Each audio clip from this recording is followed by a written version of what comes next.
Good morning. Today we're going to be talking about building a systems development team for construction contractors. For some companies, this is going to be an absolute perfect fit and truly add strategic value. For other companies, this can be an absolute sink of precious resources and really take the contractor off track. So we're going to kind of explore both sides of that question today. And the objective is to really go help whether you're running a systems development team now to make that team more effective, if you're the CEO of the company, to help decide, is this the right strategic move at this moment in time for our company. My name is David Brown. With me is Steve Jost and Chris Hodge. We'll be going into just a little brief history about ourselves, and then we're just going to be diving into some questions to really help you get the answers that you're looking for. So I'll start with a little bit about myself. My name is David Brown. I've been in the industry since 1988. I came up through the operations track. So I started in the field as an apprentice, worked my way up through field supervision, moved into executive management for a large electrical contractor. And so that's, as I'm asking the questions, a lot's going to be shaped from that direction. So heavily from the how does this impact operations? I have a solid respect for the finance side of the business as well as the get work side of the business, because I'm really interested in how the technology can go help the overall business run better. So that's going to be my perspective. Steve, could you tell a little bit about your background and perspective?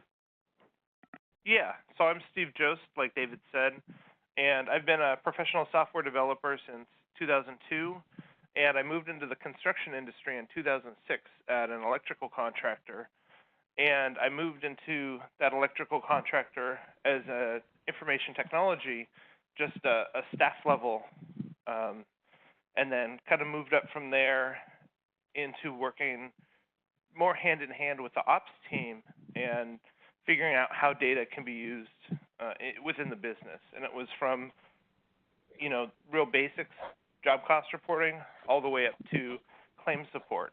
And then in 2010, I moved to the D. Brown management team and got back to my software development roots. And with a bunch of knowledge about the construction industry, got to apply it at multiple contractors nationwide. Perfect introduction, and we'll talk more about the first time Steve and I met in a little bit down the road here. Chris, a little bit of background about yourself, and I want to tee this up with saying Chris is one of the smoothest, most deliberate managers that I've known. He doesn't get flustered by anything, and he really takes the long view when it comes to integrating technology systems. Well, thank you, David. Like David, I came up through the operations track in a variety of businesses. So on the construction side, been involved in construction since around 2010, but came up through manufacturing in Silicon Valley, and the application of technology to processes came pretty easy to me, and started doing that just about as soon as I started in business. It's always been a passion, trying to figure out how to utilize technology to be able to enable processes and be able to track your end results. And so when I got to construction, it seemed pretty natural that was going to continue. And I was running a mechanical in Sacramento, California, and ended up implementing a new ERP system because I couldn't get enough information on how the business was doing out of the existing system, and just gave me a whole new appreciation again for how good technology done well within a business can truly enable really wonderful results.